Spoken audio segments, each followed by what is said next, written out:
Have you ever looked around your messy room and felt both guilty and powerless? Even though you know tidying up is a small task, there are days when you simply have no energy to begin, and then end up blaming yourself for being lazy or undisciplined. What is really behind that feeling of reluctance? You might be surprised to learn that Carl Jung once pointed out that refusing to tidy up is not just a bad habit, but a sign of the darker regions of our soul, where neglected emotions, unfinished dreams, or hidden fears try to make themselves heard. Could it be that messiness is your mind's way of sounding the alarm, reminding you of what has yet to be resolved? Today, you and I will pull back that curtain together to understand why a chaotic home is sometimes a map of the soul, and whether there's a way to clean up from within before trying to put the outside world in order. 1. Home, a symbol of the inner world, according to Carl Jung. Have you ever experienced those quiet evenings when your house feels too spacious, too silent, and every small sound suddenly echoes twice as loud in the emptiness? Maybe you've just finished a long day, opened the door to your own home, and realized even the light in the living room can't chase away the sense of emptiness. The stack of paperwork left unresolved on the dining table, the cold coffee cup forgotten from the morning, a few jackets hastily thrown over chairs, everything remains exactly where it was, as a silent reminder that you've let go, that you no longer care, that you no longer have the energy to put things back in order. This isn't just about surface-level mess. I understand that feeling, the urge to hide from a messy room, but not having the strength to change it. Many nights, I've asked myself, it's such a small thing, so why do I feel so powerless? But if you pause, close your eyes, and listen deep within your mind, you'll realize your home is the clearest symbol of your own tumultuous inner world. Carl Jung once wrote, "Who looks outside, dreams. Who looks inside, awakes." And it's true, your home, the seemingly inanimate objects within it, are silent mirrors reflecting your emotions and your state of mind.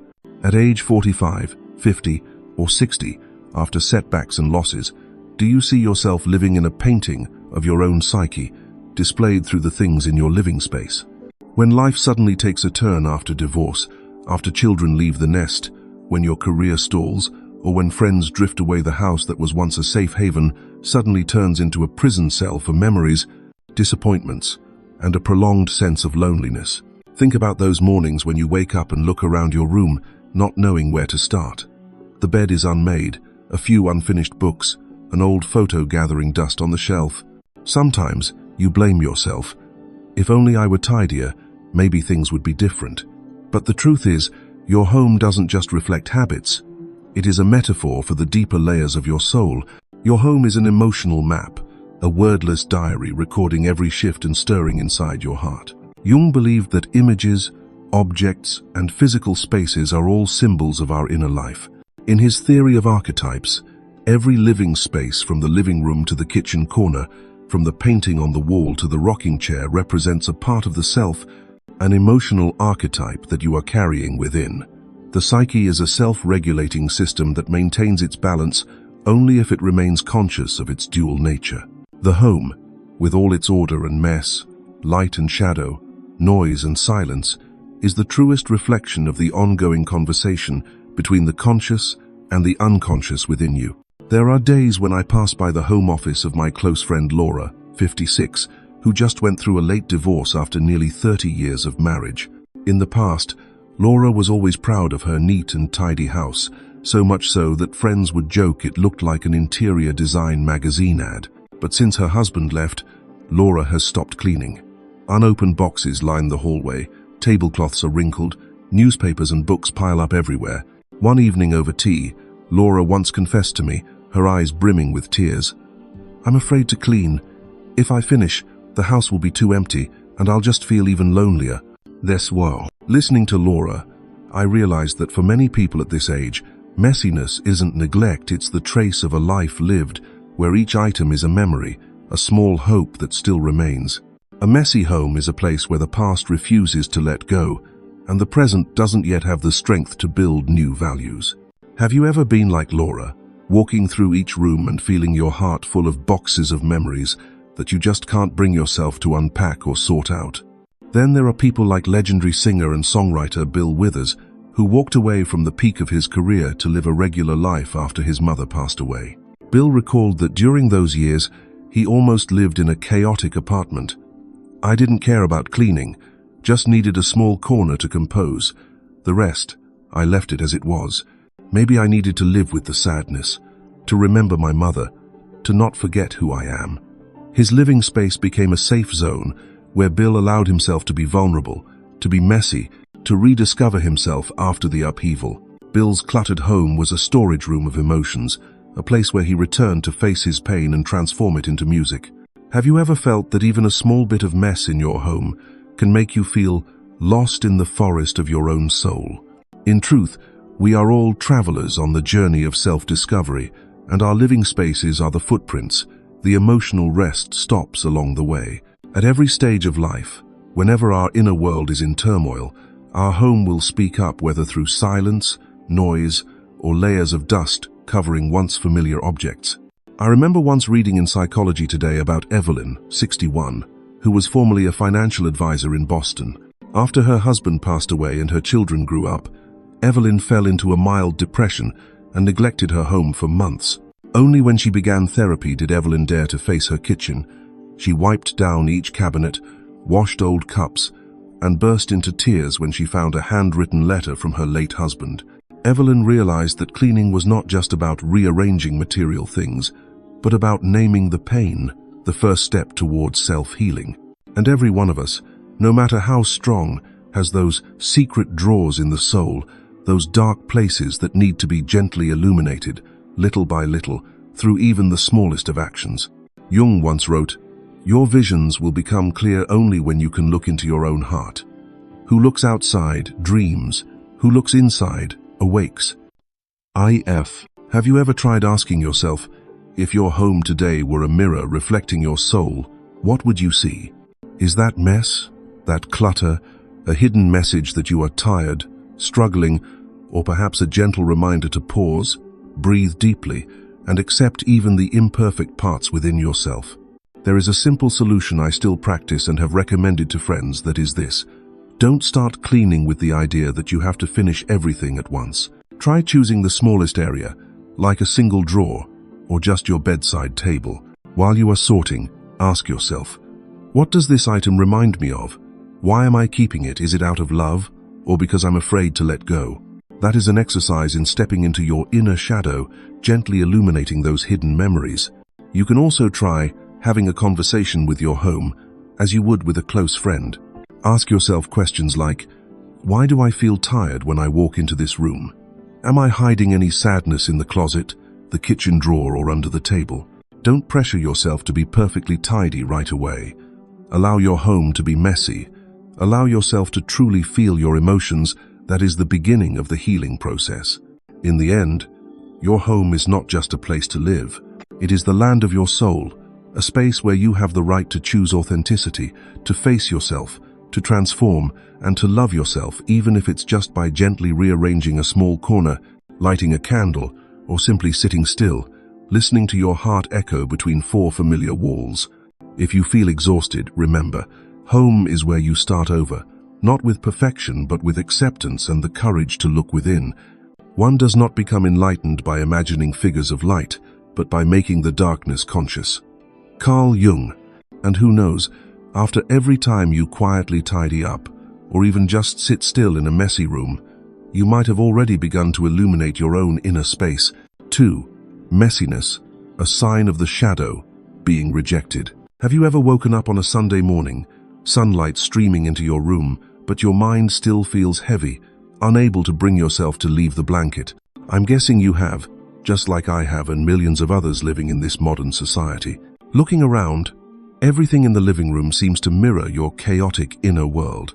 Unpaid bills stacked high, old shoes dangling in the doorway, the sofa blanket still carrying the sleepy scent from the night before. You ask yourself, am I really okay, letting everything stay so messy like this? But then, instead of tidying up, you turn your back, avoid facing it, hoping things will settle on their own once your mood gets better. We grow up in a society that values neatness and discipline, especially once we reach middle age. You might have heard your mother, husband, or wife say, A tidy house brings a peaceful mind. But it's not always like that. Sometimes, the messiness in our living space is actually the silent voice of a hidden part of the soul, the part that Carl Jung called the shadow.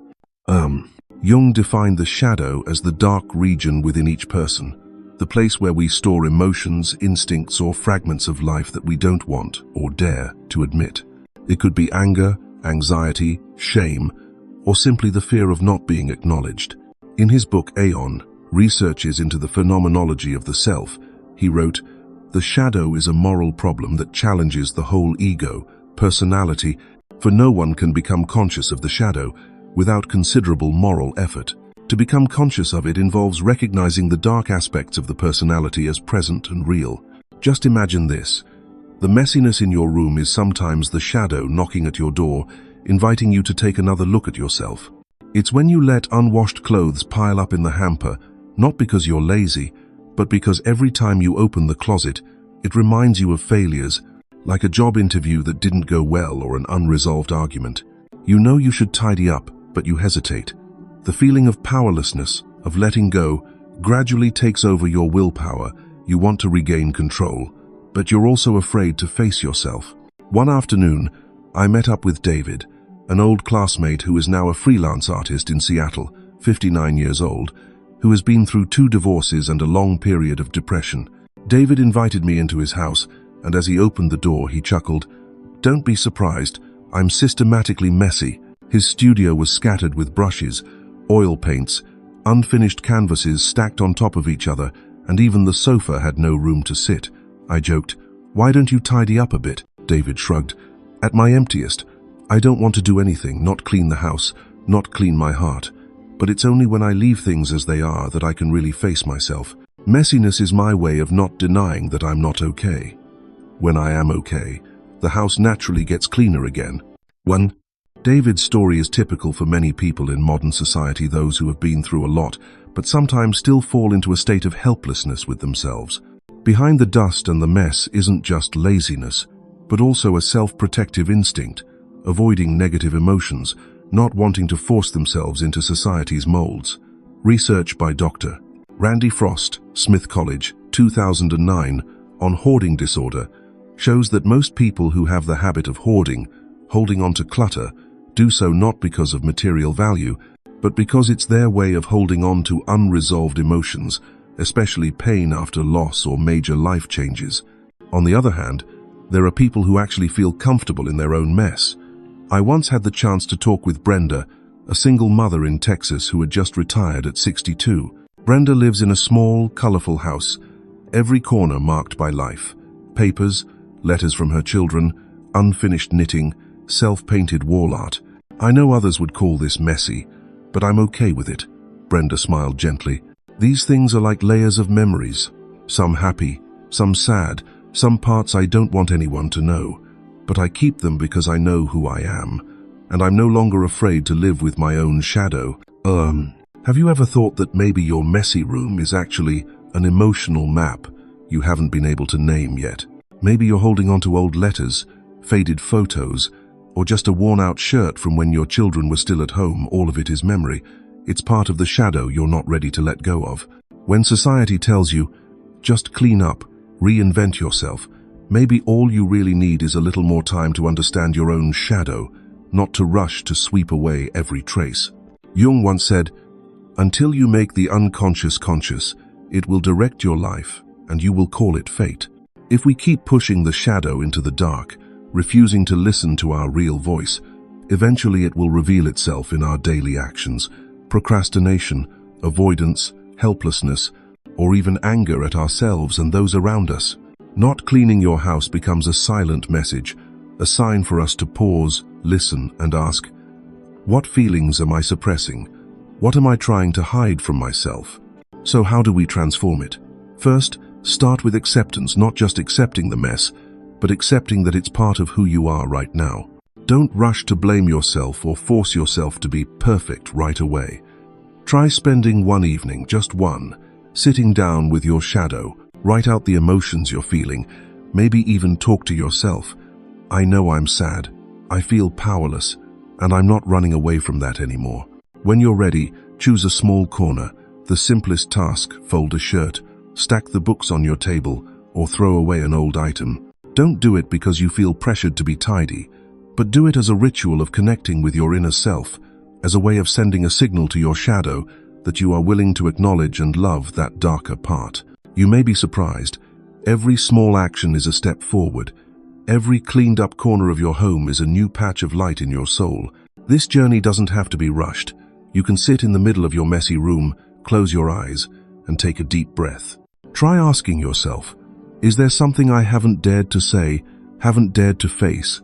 That's when you step into the darkness, not to run away, but to light a candle of acceptance and transformation. And as you gradually accept your own shadow, you'll also find it easier to be authentic, to clean, to start again, not because you have to become someone else, but because you deserve a living space that is in harmony with your true self. What signals do you think your shadow is sending through the mess in your home? If you've ever realized a moment when you faced your own shadow, please share it in the comments below.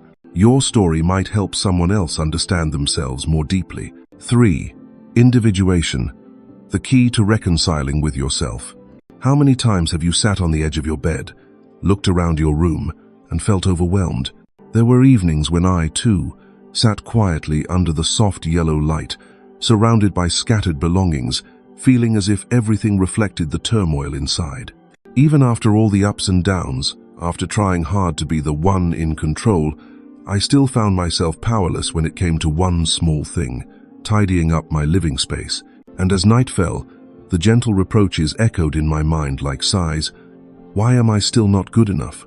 But then I realized, maybe that very messiness is an invitation to look deeper, not just to tidy up the material world, but to touch the deeper layers within myself. Carl Jung called this journey the process of individuation, a journey not meant for those in a hurry, and certainly not for those interested only in surface fixes. Jung once wrote, "Individuation means becoming an individual, and, insofar as individuality embraces our innermost, last, and incomparable uniqueness, it also implies becoming one's own self." This is not just a process of personal development, but a journey of recognizing, accepting, and unifying all the parts within, including the shadow, the rejected aspects, all the fragility and the desire to rise above. But where does that journey begin? I believe it often starts from a very ordinary moment, when you notice yourself procrastinating, avoiding, or even getting annoyed by the mess around you. Have you ever wondered why folding a shirt, wiping a table, or arranging a few books can feel like an impossible mountain to climb?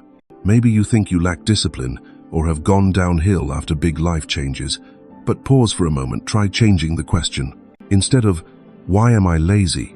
ask yourself, is there an emotion hiding in those corners? Or, beneath this layer of dust, what am I trying to hide?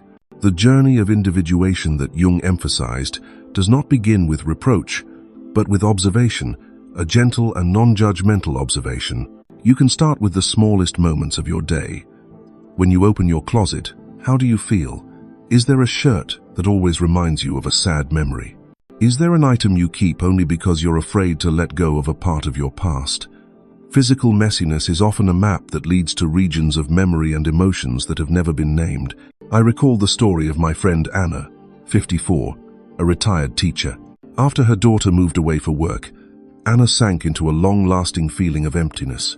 The living room gradually became cluttered: old school books, her daughter's letters, a formal dress she no longer wore. Anna said, "I don't want to tidy up. I'm afraid that once it's all neat, there will be nothing left connecting me to those old days." Whenever she began to touch something, Anna would stop, her eyes welling up. I asked, "Are you afraid you'll have to say goodbye to the person you used to be?" Anna nodded. We tried a small exercise together instead of rushing to clean. Anna took out paper and pen and wrote about each item. Some were memories of her late mother, some were a source of pride from her teaching days, and some were regrets for things unfinished with her daughter. Through each journal entry, Anna realized that holding on to those items, to that mess, was actually holding on to parts of herself she hadn't reconciled yet. And it was from that point that Anna began to feel lighter when folding a shirt, putting away a book, as if she were soothing, comforting a part of her own shadow. Jung once said, The most terrifying thing is to accept oneself completely. And I believe that it is only when we dare to look at the messy areas of our lives that we truly dare to confront our greatest fear, the complete acceptance of ourselves, both our scars and our light. If you've ever read the research by Dr. Tim Kasser and colleagues on material possession and emotional well-being, 2014, you'll know that the more we try to deny our emotions and reject our imperfections, the more we cling to objects and the more chaotic our living space becomes.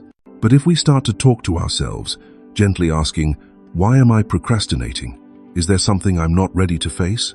then even the smallest actions, like tidying up a desk drawer, can become moments of awakening. Another example is the story of Richard, 58, who used to be a construction engineer, but after retiring and going through a painful divorce, fell into a state of depression.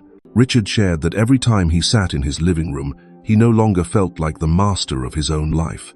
"I just let everything stay messy because I felt I didn't deserve a tidy space. I thought I had failed." Then one day, after reading a book about Jung, Richard tried writing a journal. Each morning, he wrote down his feelings about the room. "Today I feel angry. Today I miss my ex-wife. Today I don't know where to start." And through those lines, Richard realized he had been suppressing too many emotions, and the external mess was a physical manifestation of unresolved feelings. Gradually, he allowed himself to talk with those feelings, tidying one small corner each week, not rushing, not forcing himself, just reconnecting with himself bit by bit. One day, Richard wrote, "Today I feel hopeful." That was the first day he opened the window to let sunlight into the room, and also the moment he felt as if he had just stepped through another door in his soul. For me, the journey of individuation isn't a race to the finish line, but a series of small steps, each patch of darkness slowly illuminated. Jung once wrote, "There is no coming to consciousness without pain," and I've come to realize that it is precisely when we face the mess and the procrastination that we truly begin the journey of inner growth. If you have ever been like Anna, or Richard, or even myself sitting in the middle of a messy room and not knowing where to start, try this small exercise. Place a notebook and a pen next to your bed. Every night, before you go to sleep, choose any object in your room and write about the feelings, memories, or thoughts it evokes. If you notice yourself procrastinating, ask, "Is there an emotion I am avoiding?" Don't rush to tidy up right away. Just observe and accept that feeling, as if welcoming an old friend back home. You can also try having a conversation with your shadow. Write down questions like, "What am I afraid of? Is there a part of me that wants to speak up but I haven't listened to? How would I feel if I allowed myself to be imperfect?" Remember, individuation isn't about becoming the best person in others' eyes, but about becoming your true self, the most complete version of you, with both shadow and light. When you dare to walk through the darkness little by little, you'll realize messiness is no longer the enemy, but a guide. And one day, when you look back and see your room becoming tidier, you will understand you haven't just cleaned your house, you've reconciled with yourself. Sometimes, just lighting a candle in a corner, quickly jotting a journal entry, or even having one imperfect cleaning session is enough to help you feel accompanied on this journey of inner growth. Don't rush to blame yourself for days of sluggishness. Don't judge yourself when you're not strong enough to do everything perfectly. Be gentle with yourself, because as Jung once said, "I am not what happened to me. I am what I choose to become." You can choose to begin the journey of individuation from even the smallest mess in your room, and from there, step by step, become your own friend forever. 4. A clean house, the house of consciousness, is a messy house, the house of the unconscious. Have you ever found yourself hastily gathering everything scattered across the table, stuffing it all into a closet or storage room, just because guests are about to arrive? In those moments, I'm not just cleaning up, I feel as if I'm reorganizing my emotions and thoughts, almost as though I have to present the most polished version of myself to others. After a few minutes of tidying, the house glows with a new sense of order, glass windows gleaming, everything in its place. Yet I still feel a slight restlessness in my chest, as if I've just hidden something deep inside that I'm not ready to share. I'm sure you've felt this way too. When the doorbell rings, you rush down the hallway, check the living room, adjust the curtains, fix the pillows on the sofa, even though on ordinary days, everything remains scattered, and you don't really care. Why does the presence of another person make us change so much? Is every bit of messiness a sign of laziness, or is there something deeper within us at play? These questions keep returning every time I quietly look at my home after a long day. One afternoon, I sat facing the window, watching the sunset stretch across the rug, with a few books still scattered in the living room, some unopened letters left lying around. I suddenly wondered, is the physical space around me reflecting something in my inner world? Carl Jung once said, "The world will ask you who you are, and if you do not know, the world will tell you." I realized that our homes, the spaces we inhabit each day, are truly mirrors of our psychology. When consciousness speaks up, we clean, organize, and control every small detail. When the unconscious prevails, everything becomes neglected, chaotic, or even creative in its own unique way. Some people believe that a clean house is a sign of maturity, of a strong spirit, and good self-control. But if we look deeper, is that really the whole truth? How many times have you cleaned your home simply because of social pressure, out of fear of being judged, instead of genuinely wanting to create a peaceful space for yourself? Sometimes, cleaning and organizing is no different from putting on a mask, hiding away the mess, emotions or fears inside that we aren't ready for others to see. I recall a conversation with Mike, a 60-year-old playwright who was once well known for his beloved plays many years ago. Mike lives alone, his small apartment packed with books, notes, colored pens, unfinished music sheets scattered across the table, and even the floor. "I only clean when friends come over," Mike laughed, "because I'm afraid they'll see my mess. But actually, in this mess, I find freedom and new ideas." Mike shared that sometimes making everything too neat and orderly made him feel constrained, as if he were locking his emotions in a small box. Mike's story makes me think about the connection between our homes and our inner worlds. It seems that whenever we clean because guests are coming, we're not just physically cleaning, but also temporarily hiding the darker regions of our soul. The gleaming living room becomes a social face, a place where only the chosen parts are allowed to appear. But what about the storage room, the stairwell corner, the deep drawers in the closet? Those are the domains of the unconscious, where untouched things still quietly remain. Jung once emphasized, "In each of us, there is another whom we do not know. He speaks to us in dreams and tells us how differently he sees us from the way we see ourselves." We often live with two houses, one house of consciousness tidy, bright, ready to welcome guests, and one house of the unconscious quiet, messy, filled with emotions, memories, and unresolved dreams. This is much like how we live two lives, one part dedicated to the outside world, and one part keeping everything unsaid. When we only care for the outward appearance and forget the deepest corners of ourselves, we will always live in contradiction, always feeling incomplete, lacking, and out of place. I once read a study from Yale University, Che and Zhu, 2014, showing that people who clean their homes too often due to social pressure are more likely to experience anxiety, exhaustion, and feel they can never please everyone forever.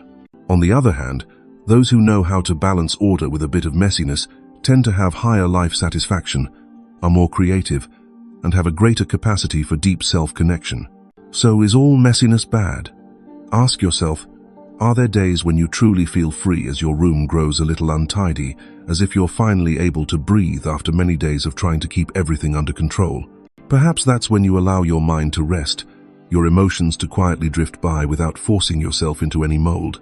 On days like that, messiness is no longer a sin, but a fertile ground where new ideas sprout and your individuality finds its voice. I once knew Sarah, a sculptor in her 50s who lived in the suburbs.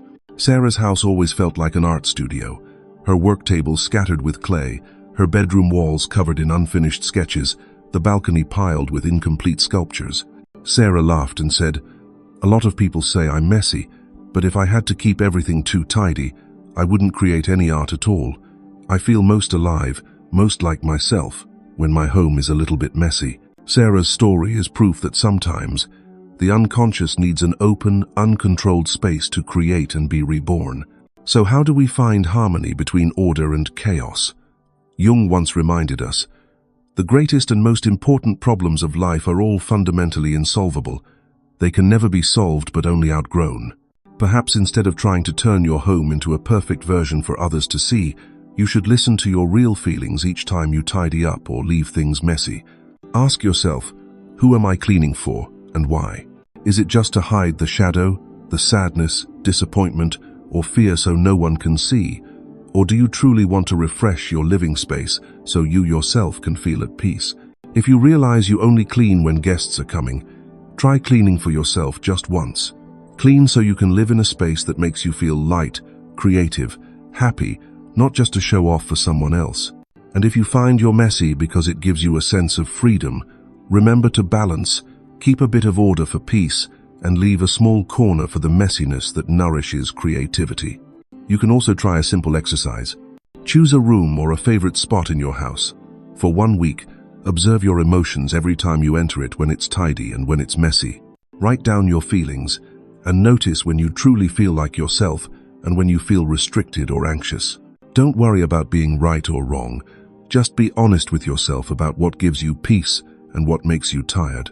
You may discover that you don't need a perfectly spotless home, but rather a space that truly reflects the state of your soul at any given moment. Harmony doesn't come from eliminating all chaos, but from accepting and balancing the light and dark, order and disorder, consciousness and unconsciousness within yourself. I still believe that sometimes cleaning is a ritual of caring for your inner self, while messiness is a gentle reminder to be kind to yourself. Don't chase after social pressure for proper tidiness, but also don't give in to uncontrolled chaos. Find your own point of balance, where you feel you can breathe, create, and be yourself, even if it's just in an imperfect room. Because in the end, as Jung once said, only the paradox comes anywhere near to comprehending the fullness of life. And your home, with all its order and mess, is the symphony of a soul that is growing, seeking to belong to itself every single day. Is your living space leaning more toward consciousness or unconsciousness?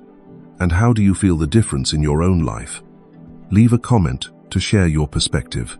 Who knows, the way you read the language of your home might help someone else understand their own inner world more deeply. 5.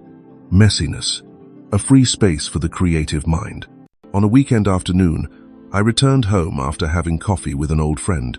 Sunlight poured into the kitchen, illuminating a table cluttered with unwashed dishes, old magazine covers, a box of colored pencils, and a few scraps of paper filled with unfinished ideas. Soft music was still playing on the TV, and on the armchair, someone's jacket had just been tossed aside in a hurry. The atmosphere wasn't stifling at all, on the contrary.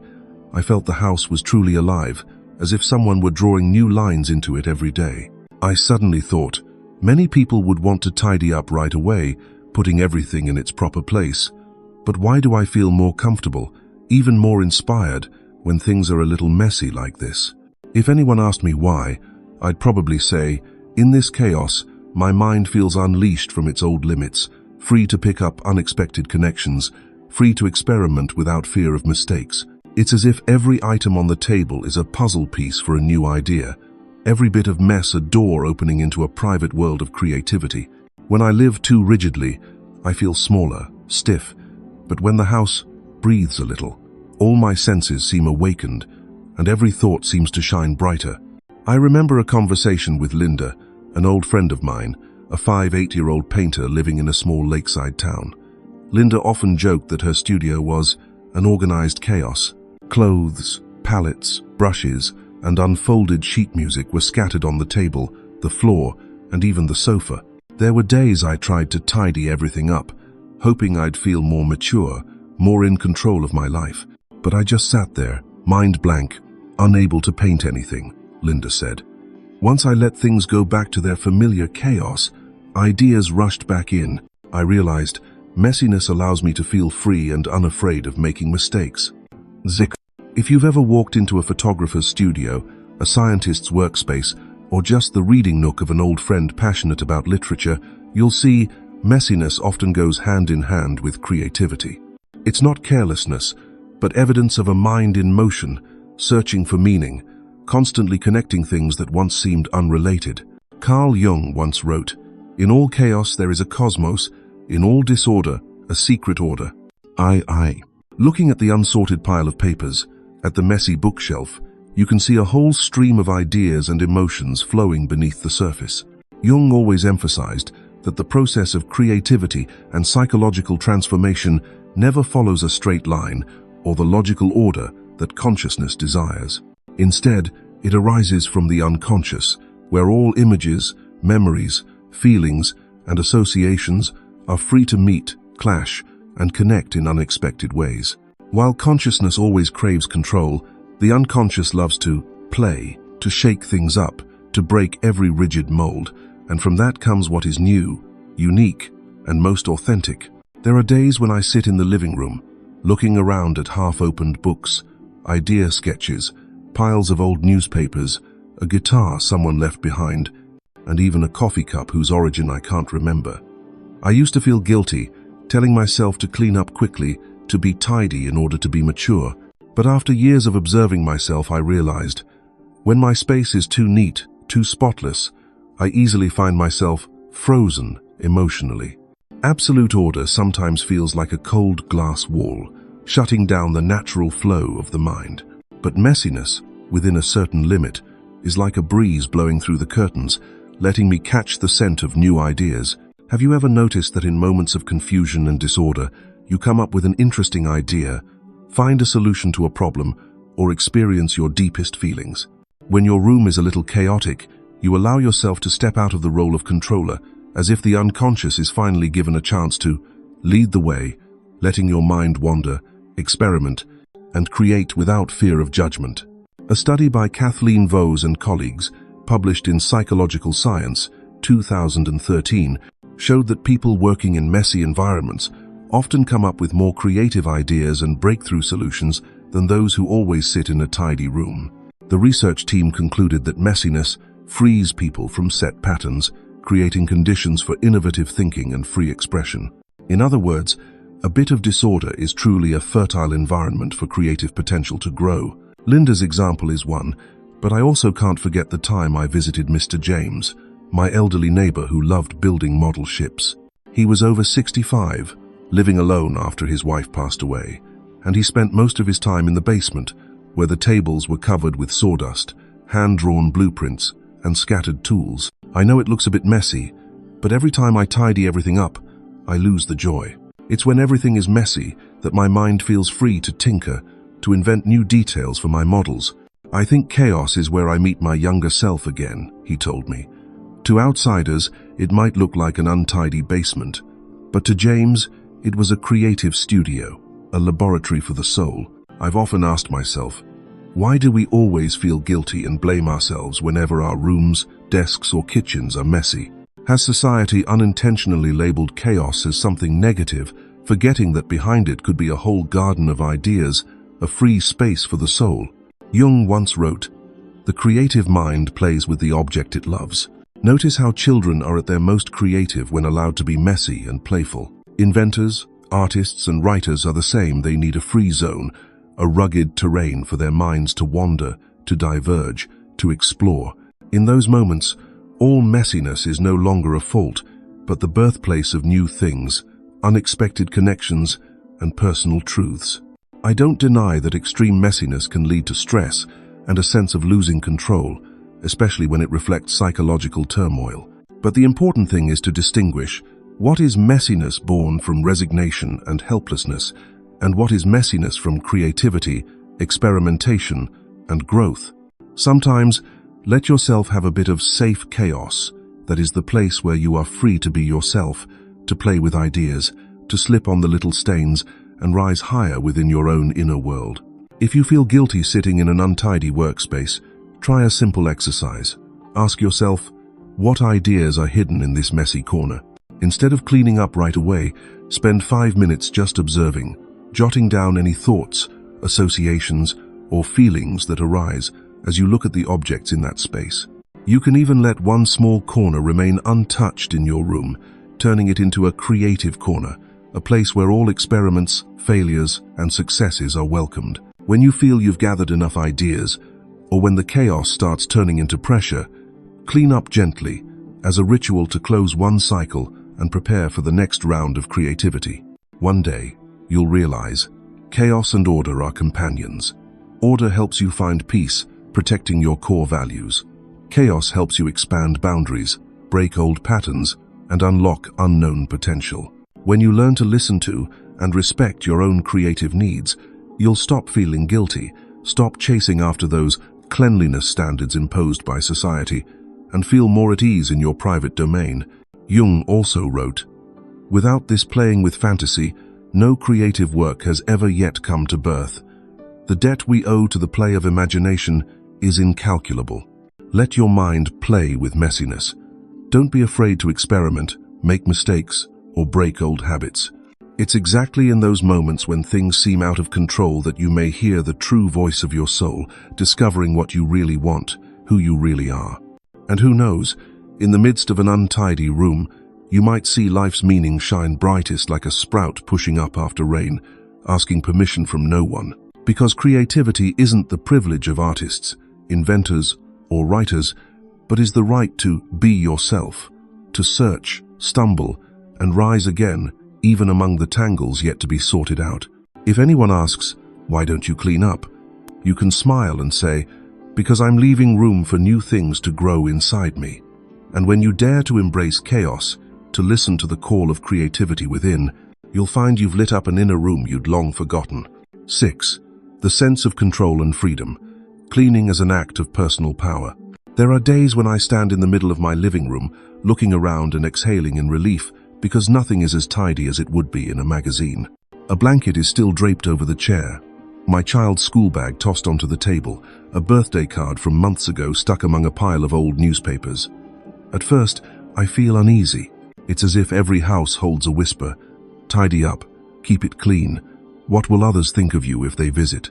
But then, in a very private moment, another feeling creeps in the sense that I am truly free, truly in charge of this place, not having to play the role of the perfect housewife or the neat man as society expects. Maybe you've also faced that feeling, the tug of war between wanting to please others with a neat space and wanting to protect your own autonomy, the right to be messy, to let your home honestly reflect your state of mind, the right to live without the fear of judgment. It may seem trivial, but in a world where cleanliness is sometimes deified as a virtue, the choice to live your own way is a kind of quiet declaration of identity and personal control. Carl Jung once said, "The privilege of a lifetime is to become who you truly are." For me, sometimes that privilege is simply being able to decide how I want my home, tidy the way I like, or messy but still at peace in my soul. Think about all the years we've grown up in environments where personal values are often put after the standards of the community. Since I was young, my mother would remind me, "Your home is the face of who you are. If it's messy, anyone looking in will judge you immediately." I understand her concern, but I've gradually realized that if you spend your whole life just to please others, in the end, you'll lose control over even the smallest things, and then lose the freedom to choose the life that truly fits you. That is what Jung called developing a healthy ego, knowing who you are, and daring to make choices that sometimes don't fit the majority, but are absolutely true to your own personality. I've realized that while society is often obsessed with order, every mind needs more than perfect arrangement. It needs ownership. It needs to speak up. This is my space, and I'll decide what part of myself it reflects right now. One day, I visited Teresa, an old friend who had just retired after 30 years as a manager. Teresa's house never looks like something you see on Instagram. There are always a few unfinished books in the living room, some dirty dishes left in the kitchen, and the rug is dragged crooked every day by her little dog. But no one ever feels like a stranger there. Teresa told me, "When I first retired, I tried to remake myself by turning my house into a showroom, but after a few weeks of trying, I was exhausted. One day, I asked myself, who am I living for? This house is where I let go after so many years of pushing myself at work. Once I allowed it to be a little messy, I also allowed myself to live more honestly, to fear judgment less, and to feel much freer."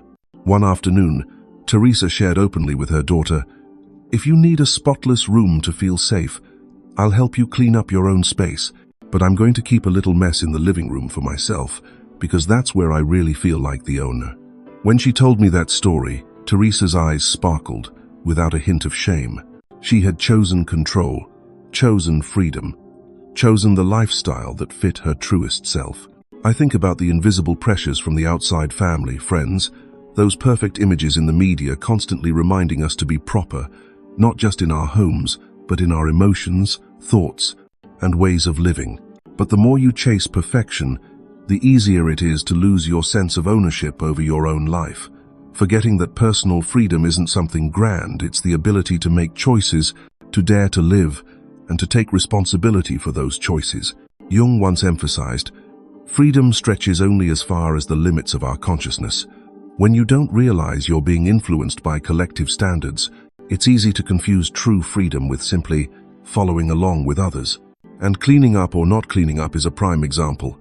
Sometimes you tidy up because you want to, but other times it's just so you won't be judged. At that point, you're no longer in control of your life, but just passing through someone else's life, even in your own home. Another example I've witnessed is Sam, my neighbor who's a mechanic in his 50s, divorced, living alone with 2 cats and a stack of technical books. Sam's house is a mix of his hobbies, memories, and things he has no intention of explaining to anyone. Some weeks, his place is spotless, every detail in order.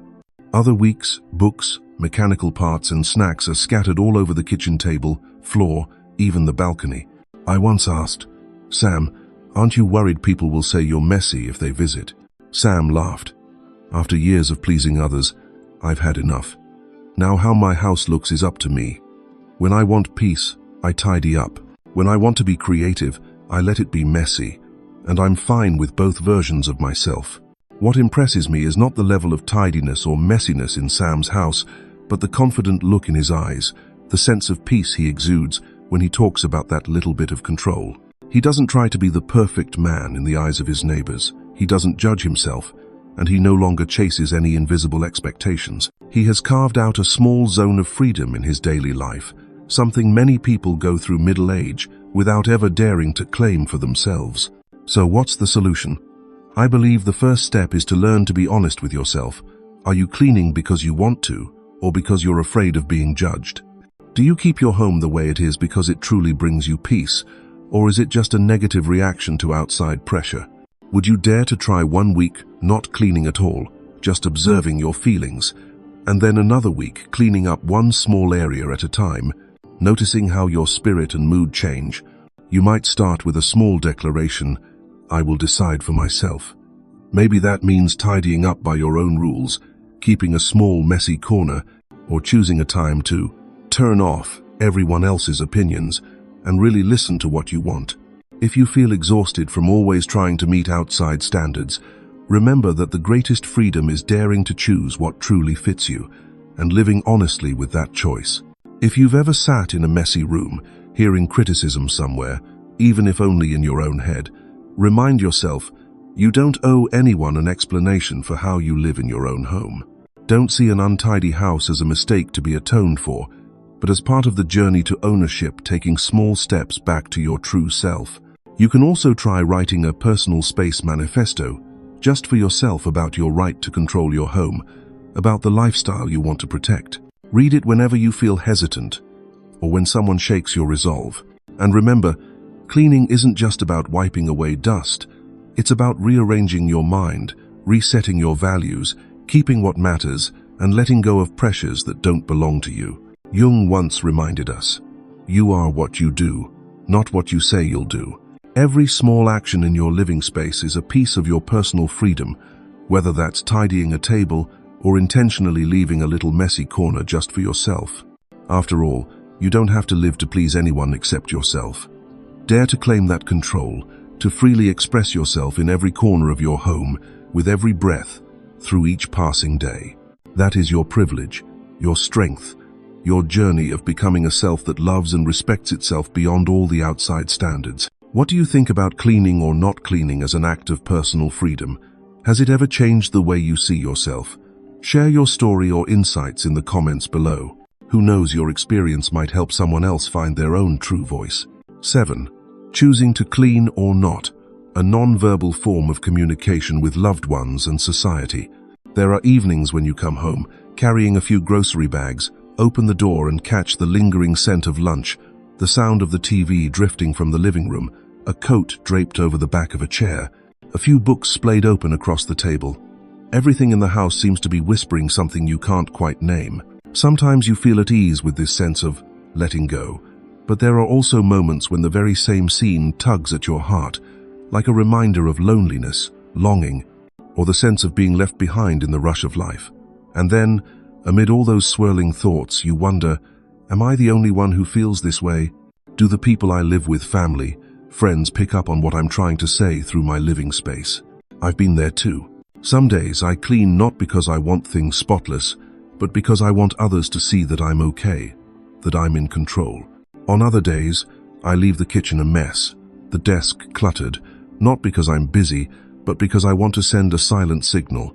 I need someone to check in on me, to care, to show empathy. And I believe that each of us has, at some point, used our home as a kind of silent language, an emotional map that even we have to learn to read. Carl Jung once said, "Loneliness does not come from having no people around you, but from being unable to communicate the things that seem important to you." That's so profound, because our living spaces often become the way we communicate with loved ones, friends, and even society itself, when words feel too exhausting or meaningless. Try to recall a recent situation. You come home from work, notice the house is messier than usual, dinner still isn't prepared, and someone in the family is quietly shut away in their room, saying nothing. Instead of feeling irritated, try asking yourself, could this mess be a message? Maybe someone is going through tough days, feeling empty, or just struggling with a sense of disconnection and exhaustion. Not everyone is good at expressing their emotions. Sometimes sadness, disappointment, or pent-up anger show up first in neglected cleaning, in leaving everything scattered, as a kind of signal. I remember the first time I realized this was after a major upheaval in my family. My mother was always meticulous and tidy, but when my grandfather passed away, it was as if she let go of everything. There were always old cups in the living room, scarves draped over chairs, the floor rarely swept clean. She never explained anything, never really complained, just drifted through the days like a shadow. It wasn't until I was older that I understood. My mother was allowing her pain to be visible on the outside, using the mess as a message to the family.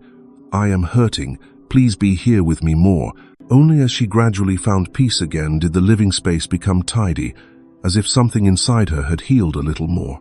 Many people think not cleaning is a sign of laziness or irresponsibility, but sometimes it's a silent letter we send to those we love. Please notice, I need help. Jung emphasized the struggle between the individual self and the longing to belong to a group. The busier modern life becomes, the easier it is for people to become isolated and lose channels for releasing and sharing their true feelings.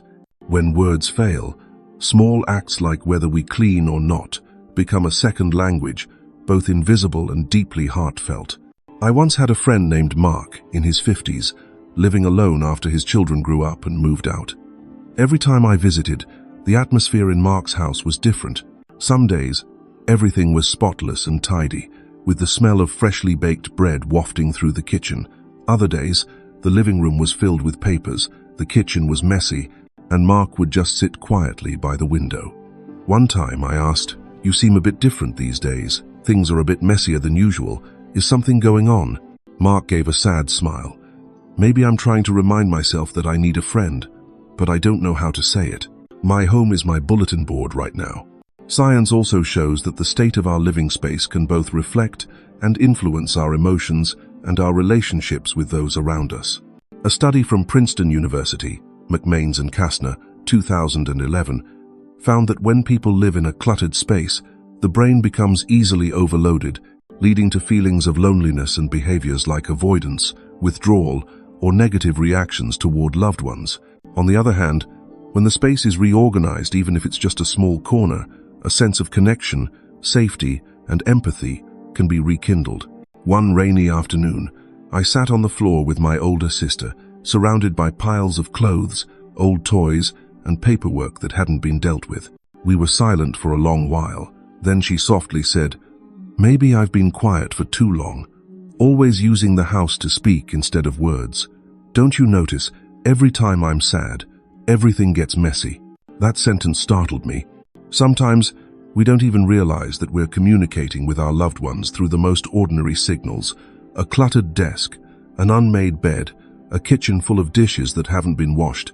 Jung once wrote, "A man who has not passed through the inferno of his passions has never overcome them."